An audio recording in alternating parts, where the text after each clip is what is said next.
So welcome to this week's episode of Leadership Soundbites with RokoM Michelle. And this week, we're going to talk about the power of one word. So, or hyphenated if you're chatty Kathy. If you're super chatty, yeah, and it can be the same as someone else's word. Roko and I say that because Margie Hagene is the one that had us using one word at the end of A3 Thinking to check in with people in the room on their experience, how it went. And so you could probably use it in coaching. You could use it in other areas too. So I want to kick us off with a quote, and then we'll go from there. And quotes were not easy to find, which is one word quotes. So the power of one word words have the power to inspire, encourage, appreciate, heal, and turn the impossible into the possible. And the thing that I'll say is ... and can provide leaders or people that are in front of the room or with teams some insights into how people are feeling.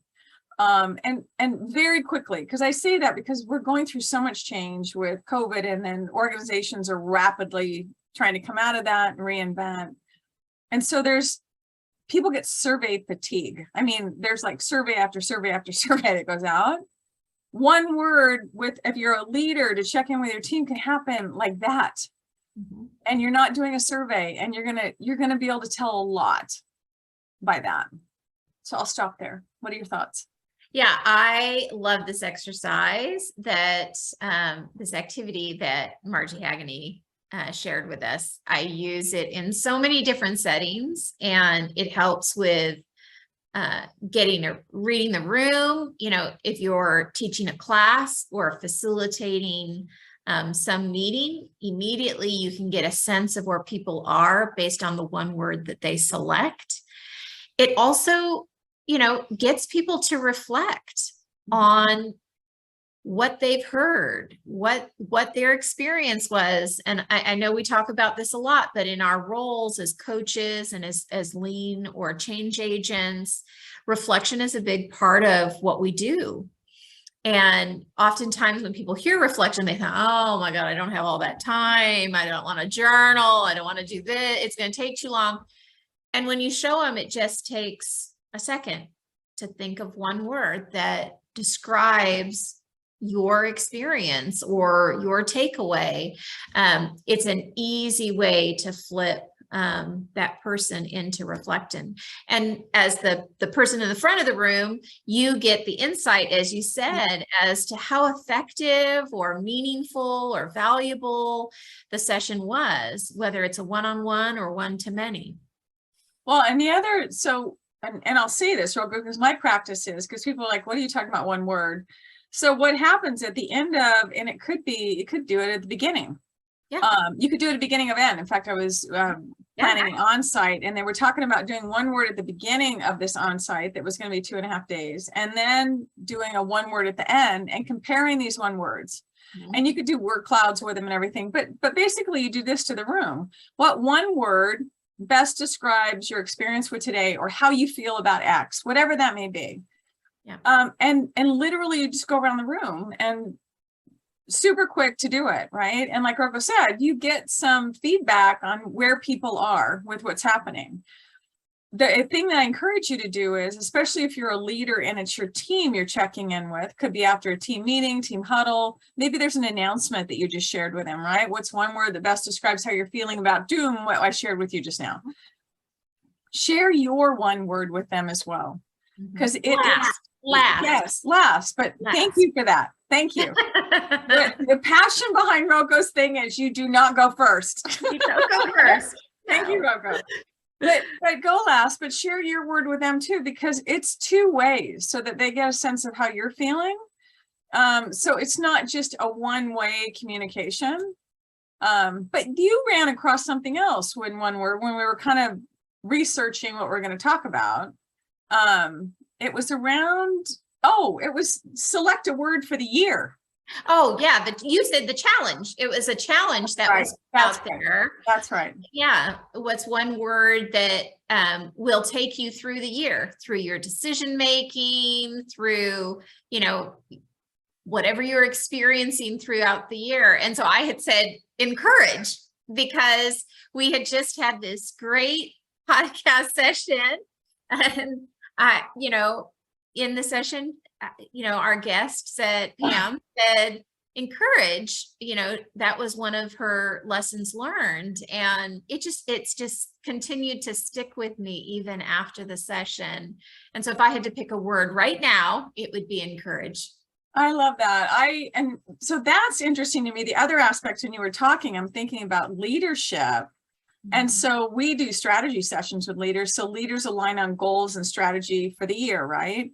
Well, it would be kind of cool to have the team come together and pick a word, right? For how their experience or how they're setting stuff up for that following year as well. So I think it's got legs. There's so many different ways you can do it. And I think it goes back to when we talk about the power of simplicity or anything else. It doesn't need to be these huge sentences, but it just needs to be, what's that check-in and what comes to somebody, or how do you align your team around one word for the year? Yeah. And I think that's the simplicity of it, right?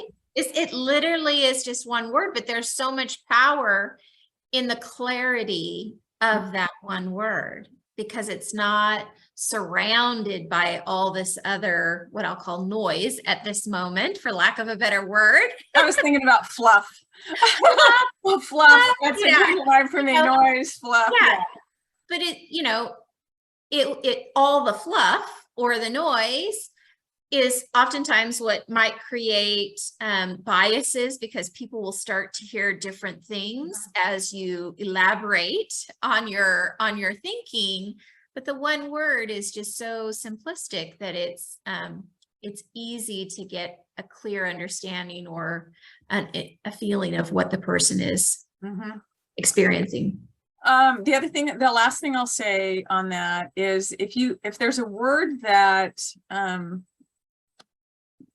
will flag you to where maybe some additional follow-up with that particular person, it's like, okay, great, there's a gap here, I need to round back with them. Obviously, you're not going to do it in the moment, but plant that seed for yourself, and then you can round back and do some exploration to kind of further understand what's contributing to where people are feeling, because we all experience the same thing differently. Yeah. And so it's a good check-in with that. Yeah. The other thing I'd add too, Michelle, is it's a great way to get people talking. Yeah. Because it's safe. I don't have to say a whole lot. I don't have to, there's not a huge amount of judgment, in one word, right? Well, and I use the same word as somebody else, or, I think it's very safe to get people talking. It was so funny you say that. I had a training this morning that I did. And so we did one word at the end of it, as I do. And it was so funny. I told him, I said, it doesn't have to be a perfect word. It can be the same as someone else's word, and it can be hyphenated if you're super chatty. And so someone said optimistic. And so when it came around to this other person in the room, he goes, she stole my word, I'm like, okay, so you have the same word as her. But it was so funny because we're so possessive at times of our word. Yeah. But it can be the same as someone else's. I'm like, oh, that was powerful. Anyway, it's a super easy check-in, and that's why I thought this would be a great topic for this week. That's what I have. So what's a takeaway that you want people to walk away with on the power of one word? Take the challenge. Pick one word for the year. I know it's towards the end of the year. We're already, this time of the year, it's already we're in October, end of October, but maybe it's for the month. What's going to be your one word for the month of November? Well, it could be 2023 or 2020. We're so freaking close to 2023. It can be that too. So yeah. I think for me is test it out. Because a lot of times what I hear people say is, and this is what happened with this other thing, is we don't have time to hear from everyone.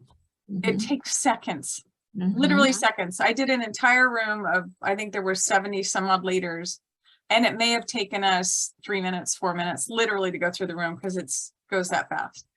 So check your assumptions or the story you got going, but try it and let us know. So I appreciate the time as always. I know this was quick, but it is a soundbite. It is a soundbite. So until next time, this is RokoM Michele, Leadership Soundbites. Please like, share, subscribe, and throw your ideas our way. Thank you. Bye-bye.